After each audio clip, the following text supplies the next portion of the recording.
Putin's mega yacht isn't just over the top. It's the kind of obscene luxury that makes even billionaire playthings look bargain bin. We're talking retractable dance floors for midnight parties, cryotherapy chambers to keep you literally frozen in youth, anti-drone tech to swat away prying eyes, and suites so lavish they make royal palaces feel like budget hotels. And the kicker, next to this beast, Trump's famous yacht looks like a kiddie float bobbing in a backyard pool. Meet the Scheherazade, a 141.96-meter ocean fortress that's less of a yacht and more of a floating empire.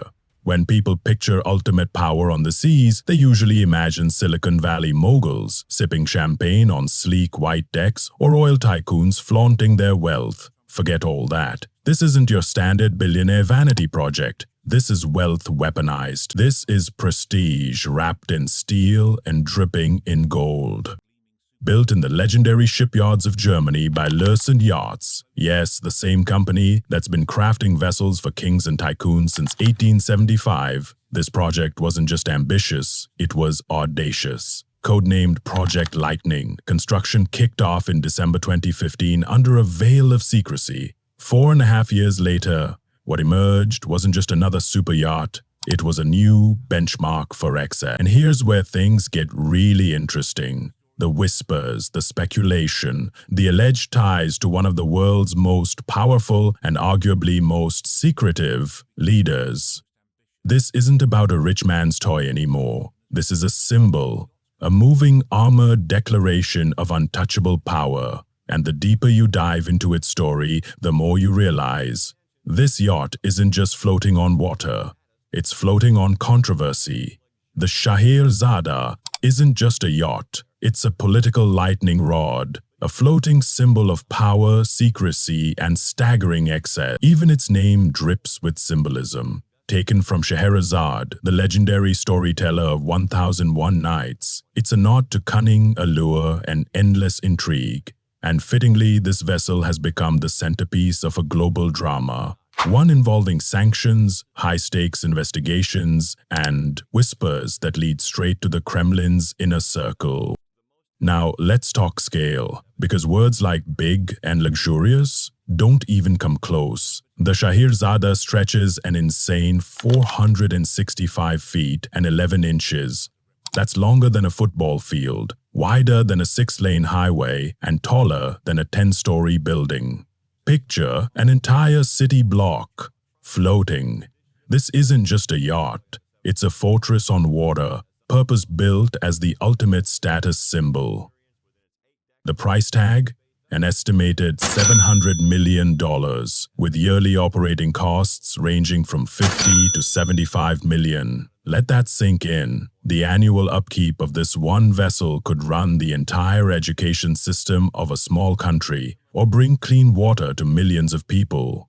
But here's the thing. For the people behind this ship, that's not extravagance. It's power signaling.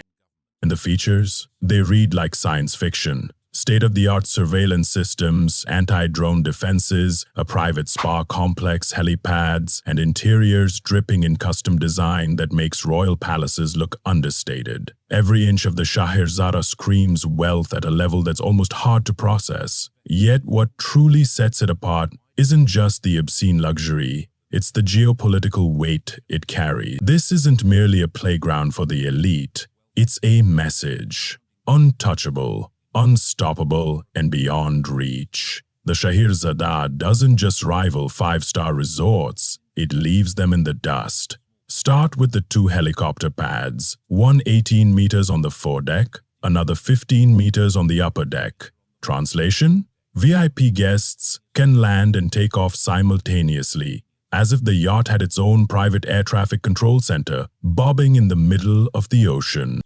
Inside, the accommodations read like the invite list to an ultra-exclusive world summit. 9 opulent guest suites house up to 18 guests, crowned by a master suite that's basically a private penthouse at sea, complete with his and hers bathrooms, expensive walk-in closets, a private study, and a dressing room that screams understated extravagance. And service, with space for 40 crew members in 20 dedicated cabins, every whim, every craving, every impossible request can be met, instantly, flawlessly, 24/7. But beyond the jaw-dropping specs lies the part that truly makes the Shahirzada fascinating: its shroud of secrecy. Officially, it flies the Cayman Islands flag. Ownership: a labyrinthine trail leading to Bayor Assets Limited, a Marshall Islands registered company. Classic moves in the world of extreme wealth. Offshore registries, shell corporations, layers of legal fog designed to keep prying eyes at bay, and when whispers link that network to one of the most powerful figures on the planet, the intrigue skyrockets. Design-wise, the yacht is pure artistry. The sleek, four-deck aluminum superstructure with its graceful tapering lines comes from Espinoino. Yes, the mastermind behind icons like Flying Fox and Crescent. Step inside, and Francois Zuretti's fingerprints are everywhere. Bespoke interiors blending timeless luxury with modern opulence, like something out of a billionaire's fever dream. Yet, what makes Shahirzada more than just a luxury toy is what it represents. It's become a floating metaphor for the 21st century collision of wealth, secrecy, and power. A glittering, untouchable symbol of how influence moves in the shadows.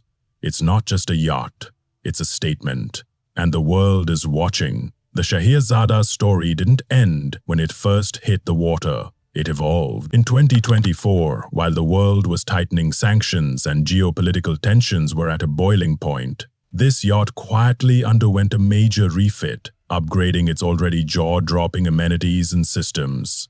It's a stark reminder. For those who command this level of wealth and influence, luxury doesn't pause for politics. Its construction timeline alone tells a tale of relentless ambition. Launched on July 5, 2019, the vessel endured rigorous sea trials by August to test every system and capability, and by June 1, 2020, it was officially delivered to its owner.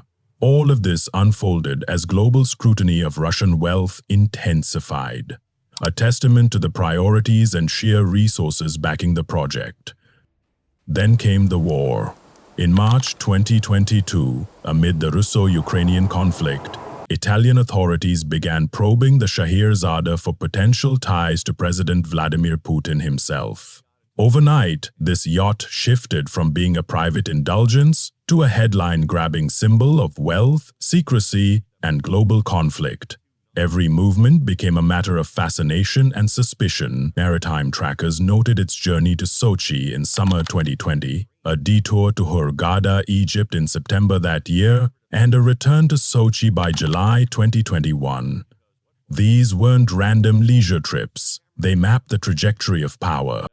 Step inside and the opulence hits another level entirely. Imagine a full-scale spa with a hammam, sauna, cryotherapy chamber, hydro massage room, and beauty salon. A wellness retreat that could rival any land-based luxury resort. For entertainment, a private cinema, because even geopolitical titans need movie nights, and an indoor swimming pool whose retractable floor transforms into a dance floor at the touch of a button. An almost sci-fi flourish that perfectly encapsulates its excess. But perhaps the most telling feature of the Shahirzada is its obsession with privacy and security. It's armed with a state-of-the-art drone defense system capable of neutralizing intruding UAVs, ensuring that no journalist, spy, or curious onlooker can breach its floating bubble of exclusivity. This isn't just about comfort, it's about control. Underneath the glamour, the engineering is just as formidable. Twin diesel engines churn out a combined 17,674 horsepower, pushing this 10,167 GT Giant to a top speed of 20 knots, with a smooth cruising pace at 15 knots. Its displacement steel hull ensures rock-solid stability, while the aluminum superstructure keeps it sleek yet strong, a masterclass in naval architecture. The Shahirzada isn't merely a super yacht. It's a statement of defiance, a mobile sanctuary of luxury and power, and a reminder that in the world of the ultra-elite, No ocean is too vast, no sanction too binding, and no boundary too sacred. It's not just floating on water, it's floating above the reach of ordinary consequence. And here's where the saga veers straight into geopolitical thriller territory. The Scheherazada's ownership, once assumed to belong to a Middle Eastern billionaire, began to unravel under the scrutiny of investigators. Recent reports pointed to Eduard Kudernatov, the former president of Russian oil giant Rosneft, as the yacht's beneficial owner, but it's the speculation tying this vessel directly to Vladimir Putin that ignited a firestorm. By March 2022, with the Russo-Ukrainian war raging, Italian authorities launched a full-scale investigation into the yacht's ownership.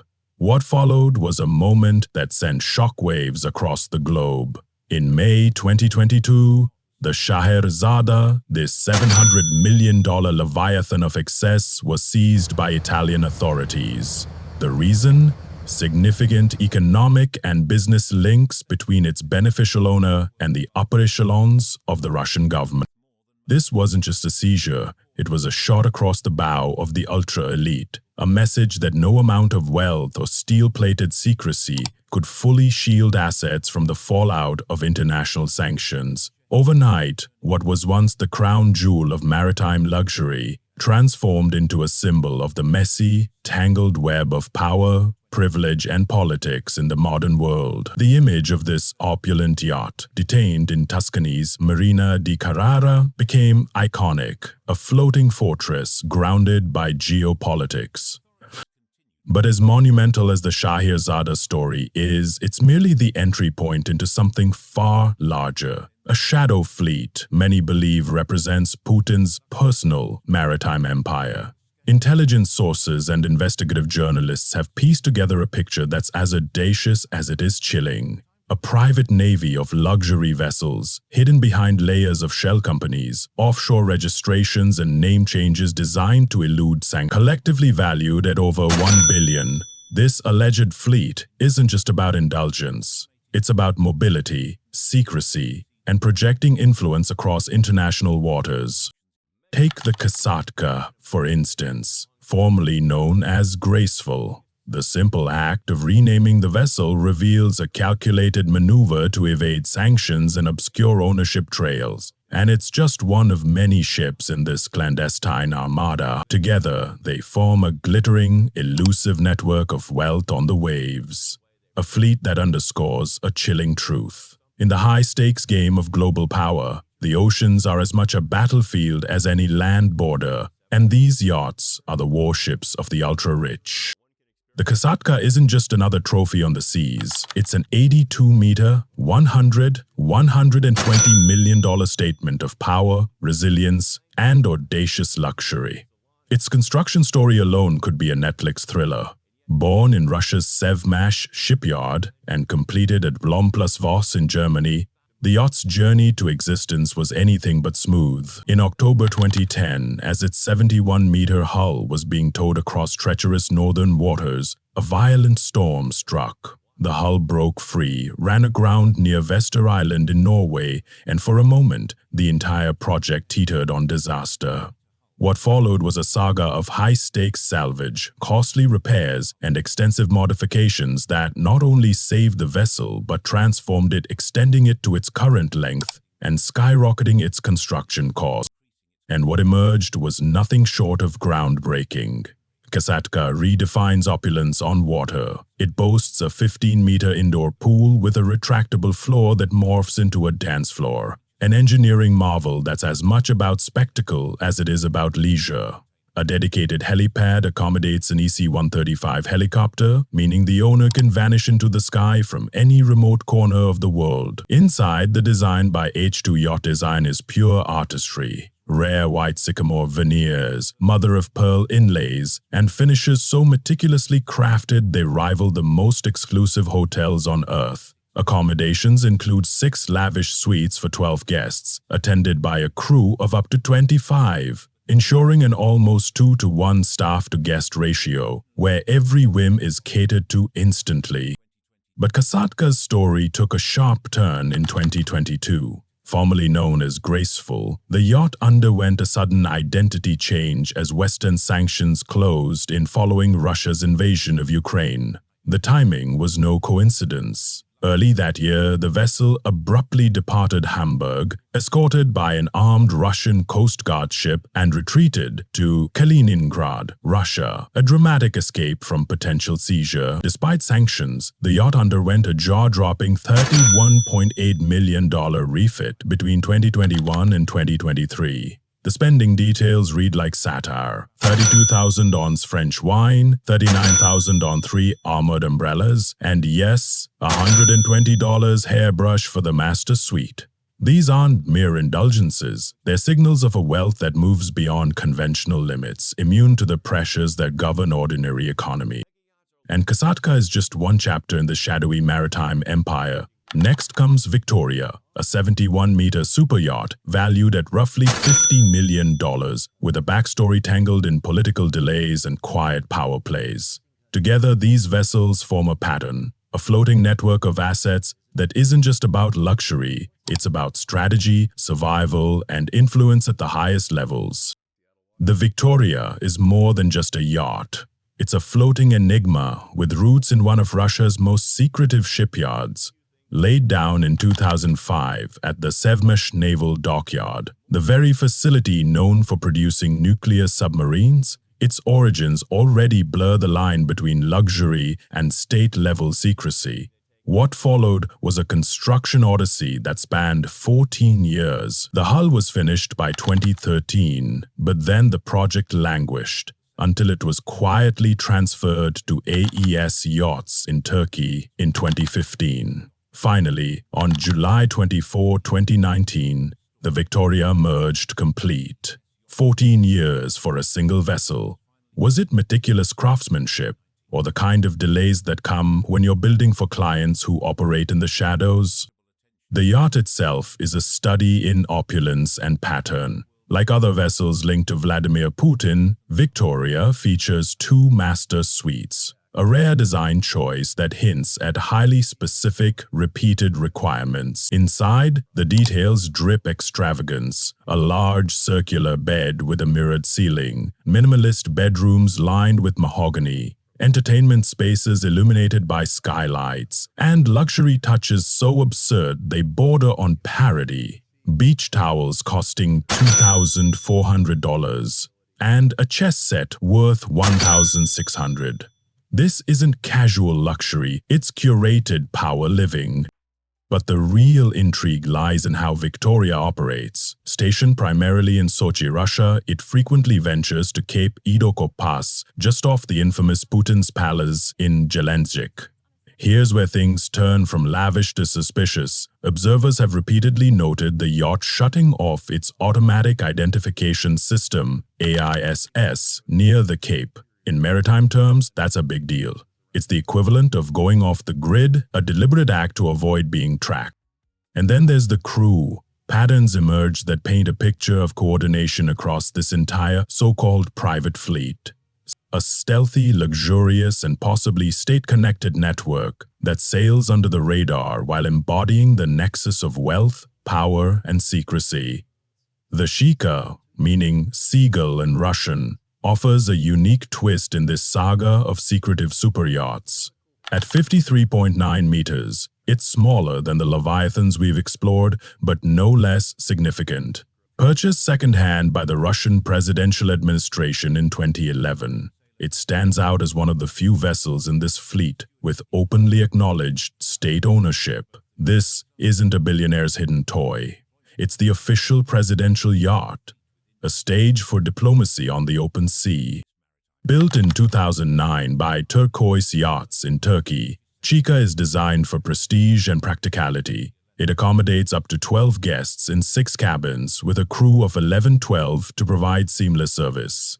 Inside, there's a sprawling 100-meter salon for receptions, a large spa pool crowned by a glass waterfall wall, and a 6-person jacuzzi on the sun deck. a fitting backdrop for power brokering beneath the sun. And power brokering it has hosted. In 2021, President Putin welcomed Belarusian President Alexander Lukashenko aboard for informal talks, turning this yacht into a quiet but potent diplomatic stage. While its estimated $15 million value makes it modest by super yacht standards, context is everything. This is still a floating luxury venue tailored for heads of state. Then there's the Olympia, a 57-meter feat ship-built super yacht delivered in 2002, which adds an entirely different flavor to this story. Unlike Chica's open government ties, Olympia's history is tinged with whispers of political patronage, reportedly gifted to Putin by oligarch Roman Abramovich as a $35 million gesture of loyalty, or a bribe, depending on who's telling the story. Olympia's ownership reveals the complex, murky mechanics of Russia's elite. On paper, it belongs to an offshore firm in Cyprus, but dig into the filings, and the beneficiary isn't Putin personally, it's the Russian government itself. Together, Chica and Olympia reveal the dual nature of this maritime empire, one vessel serving as a polished diplomatic stage, the other as a quiet transaction in the currency of loyalty. They may be smaller than giants like Scheherazade or Kasatka, but they're no less vital. Symbols of how yachts in this world are more than luxury toys. They're tools of politics, of influence, of power. The Olympia might be smaller than some of the giants in this fleet, but its specs scream unapologetic luxury. Designed to house up to 10 guests with 16 crew members at their beck and call, it's a self-contained sanctuary of opulence. The crown jewel, a presidential suite spanning an entire private deck, and high-end appliances fit for royalty. On the upper deck, an open-air jacuzzi with a full bar invites guests to toast under the stars, while an ultra-modern Lin audio-video system, worth hundreds of thousands of dollars, ensures every soundtrack and cinematic moment is delivered in flawless immersive quality. This isn't just a yacht. It's a floating luxury resort with a diplomatic twist. But what truly sets Olympia and the rest of this fleet apart isn't just their indulgence, it's their resilience. Despite international sanctions, asset freezes, and a global hunt for Russian oligarch wealth, these vessels continue to operate almost seamlessly. Even yachts that have been detained are still being quietly refitted and upgraded, funded by hidden streams of cash that never seem to run dry. This level of maintenance, untouched by legal roadblocks, suggests something far beyond personal wealth. It hints at state-backed resources, operational protection, and a strategic imperative to keep these assets alive no matter what. The scale of this upkeep is staggering. Conservative estimates peg the collective annual operating costs of this fleet at over $100 million. And that's just the basics: fuel, crew salaries, maintenance, and routine security. Layer on top the discrete private security operations, encrypted satellite communications linking these yachts directly to Moscow's power centers, and the quiet diplomatic arrangements that allow them to dock in international ports despite sanctions, and you begin to see what they truly are. These yachts aren't just pleasure crafts, they're floating fortresses, mobile command centers brimming with cutting-edge tech, satellite systems that rival those of small nations, drone defense networks capable of neutralizing airborne threats, and, according to some sources, even more advanced defensive capabilities that edge into military-grade territory. All of this wrapped in a veil of ownership obscurity, offshore shell companies, loyal proxies, and legal smokescreens. Some are officially government-owned, others masked behind layers of corporate anonymity, but the result is the same: enjoyment without accountability. In the end, this isn't just a story about yachts. It's about a maritime empire that fuses wealth, politics, and power into a fleet designed not just to dazzle, but to endure, to operate in the shadows, and to project influence across the world's oceans without ever leaving a trace. When presidential yachts collide, the contrast couldn't be sharper. Putin's sprawling, secretive billion-dollar maritime empire versus Trump's singular splash of 1980s decadence. What we're really comparing here isn't just boats, it's two radically different visions of power, wealth, and how leaders project themselves on the open seas. Let's start with the blunt truth. As of 2025, Donald Trump doesn't even own a yacht.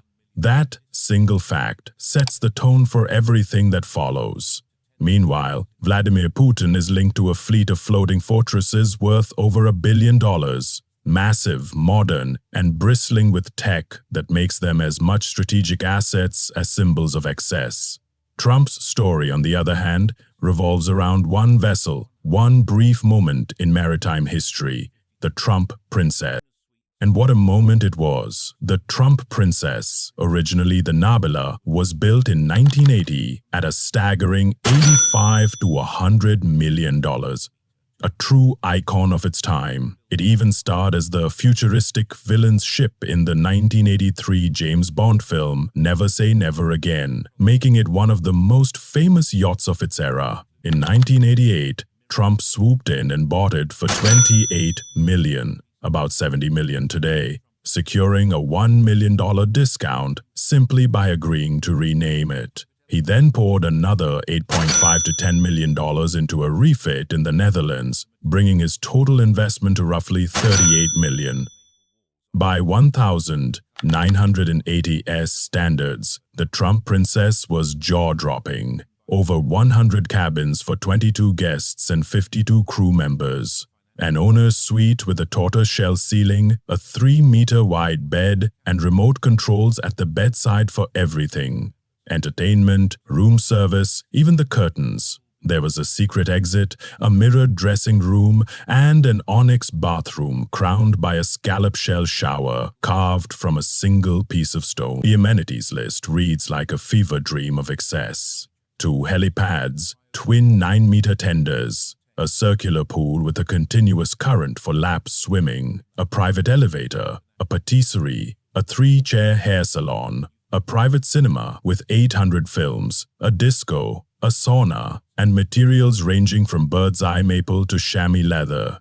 From gold-colored trimmings to marble floors throughout. It was the Trump brand in floating form, bold, flashy, and unashamedly opulent. But here's the key difference. Trump's yacht was a product of a moment, a single chapter in his personal brand of excess, while Putin's alleged fleet represents something far more enduring and strategic. Trump's Princess was ultimately sold off in the early 90s, a relic of an era of Wall Street bravado. Putin's vessels, by contrast, still roam international waters today, maintained in secrecy, upgraded under sanctions, and operating as extensions of power itself. In the end, Trump's yacht was a symbol of wealth. Putin's fleet, it's a symbol of dominance. One was designed to impress, the other to endure. Trump's time as a yacht owner was as brief as it was telling, a calculated gamble on image rather than any genuine love of the sea.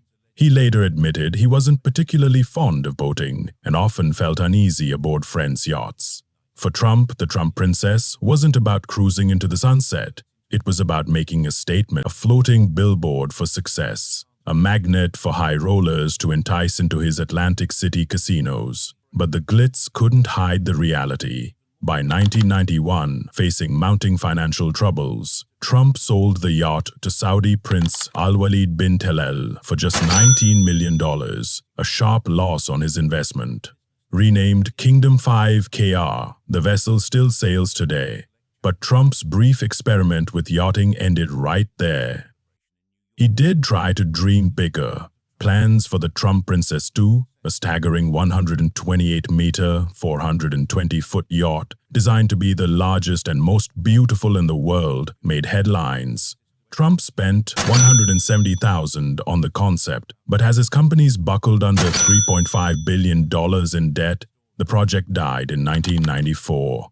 The numbers alone are staggering. The Scheherazade, $700 million value, isn't hype, it's hard math that dwarfs Trump's entire maritime venture. To call the Trump princess a dinghy in comparison isn't an exaggeration, it's reality. One was a temporary indulgence of a businessman chasing image. The other is an enduring, evolving network tied to the resources of a nation. And that's the point. We're not really comparing yachts here, we're comparing worlds. Trump's super yacht chapter was a fleeting moment in 1980 SXS, a footnote in his career. Putin's alleged maritime empire is a statement of ongoing dominance, a testament to the kind of power that doesn't just flaunt wealth, it sustains it, protects it, and projects it across oceans. If you found this breakdown fascinating, there's more. Check out the recommended videos on your screen. You won't believe what's lurking beneath the surface of the world's most secretive fleets.